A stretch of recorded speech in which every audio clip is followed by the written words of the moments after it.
promise, I'm going to show you how I make my, either you could call it a liqueur, you could call it a wine, it depends how you prefer it. I'm going to show you the first one I made. I want to show you how clear it is. This is the first one I made this year. I've been passing it every time it settles to the bottom. I transfer the liquid into a clean bottle and I remove the settlements at the bottom. So that's how I clear it. This is the one I bottled today. As you could tell, it's still cloudy, but as long as this sits, it's gonna start settling at the bottom. I did add cranberries to this one. This one's got grapes at the bottom. It just adds that extra sweetness. And this one I put some cranberries because it's a little more pink. And this is new, so I just bottled this, but in a few days I'm going to check out the bottle, even a week, and just put the liquid in a new bottle and discard what's at the bottom, and maybe add more cranberries in the new bottle. I will add more cranberries, but just to show you how easy and how fast this really works, what I do is I kind of mix sake with other ingredients, like the sake system where you make with the rice. I kind of make my own little concoction. That's what I do. So I'll show you. This is gonna give me like one bottle, one nice size large bottle. So if you want to double it, you can double it. It's really up to you. I start off with some cooked rice. So when I have leftover rice, I try to either start a new bottle, or if I have too much going, well, I don't bother, I just eat the rice. But if I have some rice, I will add the rice. If I don't have the rice cooked, I'll add raw rice, which takes longer to break down.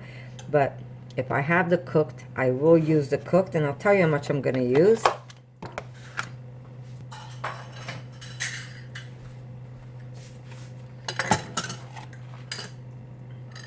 There we go.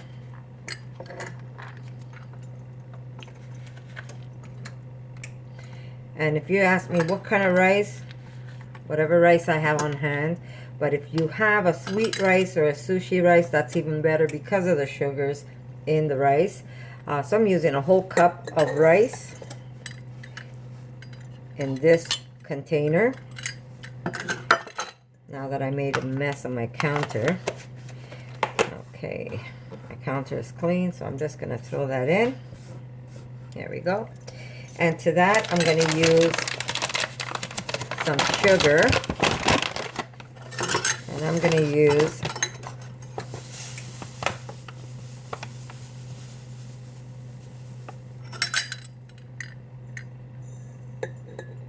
trying to do this without spilling it. I'm going to use 1.5. There we go.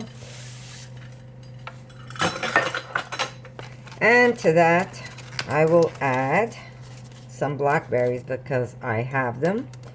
And you're going to say, how many do I add? That's really up to you.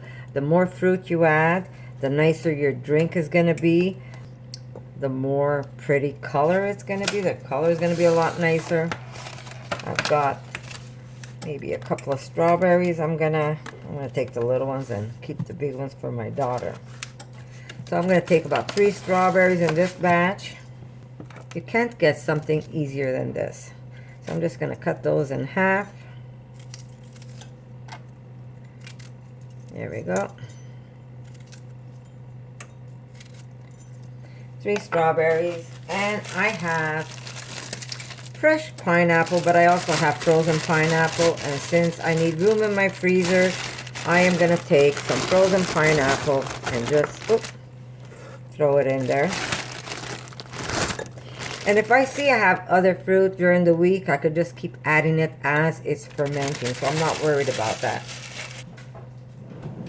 So you could actually make this with frozen fruit.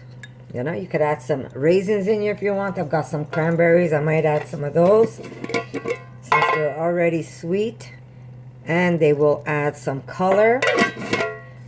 So what you're putting in there, it's really up to you. Now this is going to give me about a nice bottle of wine, a nice big bottle of wine.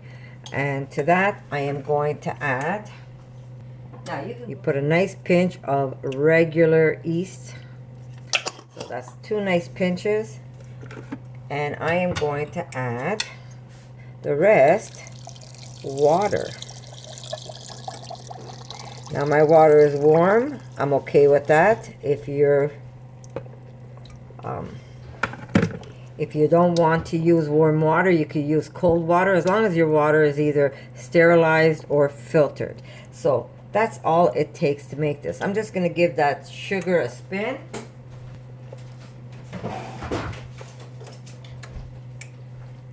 I'm going to mark today's date on this. And if I see that it's not as sweet as I like it, I keep adding sugar to the mixture, because I like it that it has the alcohol, plus I like that it has the sweetness, because I use it more as a liqueur. If you want it more like a stiff drink, then you don't want it very sweet, but I like the sweetness to it. I will add just a little more water to this. And I'll probably be adding more sugar, like I said. If I see that the sugar is, I would need more sugar, I will add more sugar. And that's also going to help ferment everything. So that's how easy it is to make this. Now, I've got these old saran wraps that I keep using. This one's so busted. I just wash and reuse this stuff. I promised myself I'm not going to buy plastic anymore. So if I have it, I try to be careful when I wash it and I reuse it. So there's that. I'm going to cover it. What this does is, as it forms gases, you'll see like a balloon almost on top. And here's one elastic, a cloth on top. We don't want any fruit flies going in there. And that's it. We started a new batch of liqueur. I call it like a sake, a sweet sake liqueur, because I'm using rice. It has that sake flavor along with the fruity flavor that, you know, the fruits that you, oh, that's what I forgot. My skins, hold on a second, I gotta get some right now. So it does have the sake taste along with whatever fruit you put in. And remember last time I showed you, I have a bag of tangerine. These are all dried up. Every time somebody finishes their tangerine, they wash, let it dry, and then it goes into this bag. And I forgot to add some because I like that citrus taste to it. So I am going to put, I'm all over the place. I should be a little more organized. I should have everything in front of me, and then I can make my videos. But no, I do it the hard way. So I keep those skins, and I always add them to my mixture. So I'm just going to take one, put as many as you want. It depends on, oh, I don't like that one. Let me see. Oh no, there's nothing wrong with that one. And that's it. So this is going to add a nice citrus undertone to the sake. Okay, so I'm just going to put a few of those in there. But if you have them fresh, it's better fresh, because, you know, you don't want these to go bad on you either. Because if you just stack one on top of the other, you could end up getting those all like mildewy. And you don't want to do that. You want to make sure they're dry before you put them in a bag, and don't put them in wet. I noticed a few of them in the bag had spoiled, so I had to throw that out. But these ones were okay. But like I said, if you're making a fresh batch, use the skins of a fresh tangerine or a mandarin. And if you're saving them, make sure you don't put them wet on top of the dry ones, because then you could really mess up the batch that you have, and you're gonna have to throw them away the way I just did right now. But these ones are okay. Every one of them is okay. And that's it. So I am going to close this now and put the elastic back on top. And you're going to see, as it ferments, you're going to see like a bubble on top. And that's what you want. That's telling you that the yeast is eating up the sugar, and it's going to turn your mixture into alcohol. And then you're going to have a nice little bottle of wine or liqueur, depending how how sweet you make it for your friends when they come and visit. So I'm going to show you what this looks like in a few days, maybe a week, to show you how it's sizzling and how it's bubbling. And I'm going to date it, today's date, and by the middle of next month I should have more ready for drinking. So that's how simple it is. So I hope you like this little recipe. Very simple. I told you it was simple to make, and if you give it a try, come back, tell me what you think. Remember, if it's too strong, you could always add fruit juice to it. If it's not sweet enough, you could always add more sugar to it. You could even serve it with fresh fruit when you're serving it. You could ice your glasses and make it a stiff drink. It all depends on how long you ferment it and what you do to your alcohol. So there you go. Very easy. So that's it. I'll see you in my next video, guys.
Videos like this, make sure to subscribe to Connie's RAWsome Kitchen. Give it a thumbs up and share it with your friends.